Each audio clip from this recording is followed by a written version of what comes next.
শোনো, আমরা মেয়ে, আমরা কাউকে 10 বছর চেনার পরও তাকে ট্রাস্ট করতে পারি না, তারপরেও তাকে গিয়ে পেটের কথা উগলাই দিই। তারপরে আমরা চিন্তা করি যদিও কাউকে বললে দেয়, কারণ আমরা তো ট্রাস্ট করতে পারি না। আমরা মেয়ে, স্বয়ং ব্রহ্মাও জানে না যে আমাদের মুড কখন বিগড়ে যাবে। আমরা কিছু কিনবো না, তার যাই না আমরা 3-4 ঘন্টা অনলাইনে ড্রেস দেখি। এমনি আমরা এমন রেস্টুরেন্টে যাই যেখানে খাওয়ার না ফটো ভালো আসে। আমরা মেয়ে, মাসের মধ্যে 25 দিন তো আমাদের মুড অফ থাকে। ছেলে আমরা এরকম চাই যে ম্যাচিওর হবে, আন্ডারস্ট্যান্ডিং হবে, সাপোর্টিভ হবে, কিন্তু পছন্দ করবো হ্যান্ডসাম, টক্সিক, রেড ফ্ল্যাগ। আমরা পোস্ট করবো না, যাই না হুদাই ফটো তুলে গ্যালারি ফুল করি। আমরা ফালতু খরচা মোটেই পছন্দ করি না। এদিকে হুডা বিউটির 5000 টাকার লিপস্টিক নিয়ে আসি। আমরা মেকআপ করতে চাই, কিন্তু মেকআপের মধ্যে নো মেকআপ লুক চাই। আমরা সারাদিন আমাদের বেস্টির সাথে কথা বলি, তাও আমাদের কথা শেষ হয় না। এমন কোন সমস্যা নাই যেটা আমাদের নাই।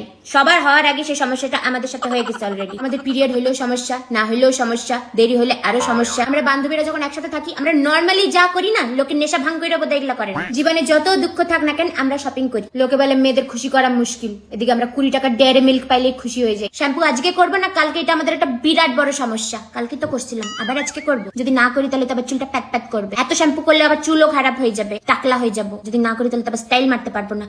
পুরাটাই আমাদের মুডের ওপর। কোন জঘন্য ছাপড়ি দেখতে ছেলেকেও আমাদের ভালো লাগতে পারে, আবার ভালো ছেলেকেও আমাদের খারাপ লাগতে পারে। আমাদের দিকে কেউ তাকায় থাকলে মনে হয় তাকাইলো কেন, আর কেউ না তাকাইলে মনে হয় তাকাইলো না কেন। আজকে কি আমাকে বাজে লাগতেছে? আমরা ধরো কাউকে চাই না, কিন্তু চাই যে ওরা যেন আমাদেরকে চায়। বেশি পাত্তা দিলে ইরিটেট লাগে, পাত্তা না দিলে মনে হয় পাত্তা দিচ্ছে না কেন। আমরা কার্টে জামা কাপড় অ্যাড তো করে রাখি, কিন্তু কিনি না। তারপর যখন এটা আউট অফ স্টক হয়ে যায়, তারপর আমরা প্যানিক করি। আমাদের ওয়ার্ড্রোবে ফুল জামা, তো আমরা জামা খুঁজে পাই না। 40 টাকা ডেলিভারি চার্জ বাঁচানোর জন্য 500 টাকার জিনিস অ্যাড করে নি কার্টে। আমরা ছেলেদের থেকে মেয়েদেরকে বেশি স্টক করি। আমরা যাদের উপর রাগ করছি তাদেরকে বুঝতে দিই না যাদের উপর রাগ করছি। আমরা চাই ওরা বুঝুক যে আমরা ওদের উপর রাগ করছি, কিন্তু ওদেরকে বুঝতে দিব না। কিন্তু ওরা যদি না বুঝতে পারে তাহলে আমরা আবার রেগে যাই।